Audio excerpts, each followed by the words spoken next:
common mistakes dog owners make. Too much freedom too soon.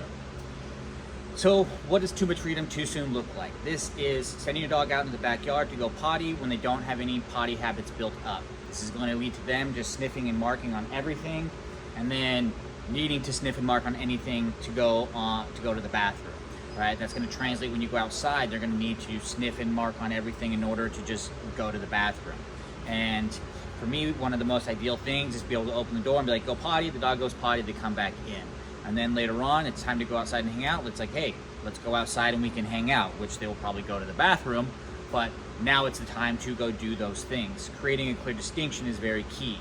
And so take your dog outside on a leash so you can teach them what potty time means.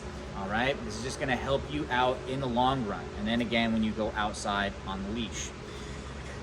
Another aspect of this, another example would be letting the dog free roam inside the house when they don't have an understanding of the rules and expectations in the house. So if your dog is just free roaming with no eyes on them, what are they doing? This is where dogs generally have accidents in the house. This is also where they chew on the furniture, other things that they shouldn't be chewing on. They try to find things to do. They'll grab clothes out of the dirty clothes basket, chew on those things, eat socks. This can all be prevented by putting a leash on your dog so you can show them what the rules and expectations are in the house. You have a way to talk to them, okay? Another example of this would be leaving your dog to free roam in the house when you leave the house. Again, all of those previous examples, getting the clothes out of the dirty basket, marking or going to the bathroom in the house, chewing on things, all of those are going to just be further cemented in what the dog does because no one is actually there to help give any information, whether it be too late, regardless or not. Like, no one is just there. So the dog is just going to practice those things until they're fully fulfilled, and then it's going to just be further cemented into what the dog does. So crate train your dog can help prevent the dog practicing those bad habits, those bad activities that you don't want them to be practicing. You don't like the dog chewing on your furniture, put them in the crate.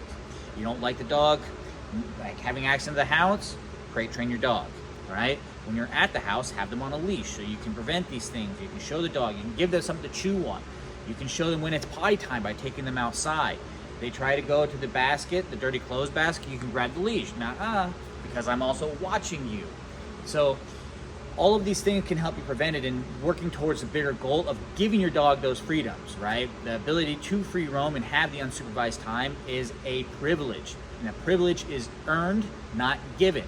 So take the time to teach your dog. When they show you that they understand what your expectations are, start to give them more options. This is what your goal is to get to, right? They don't just come ready to do these things. You have to take the time to teach them. So don't make these common mistakes that dog owners make, and be there for your dog to help give them guidance.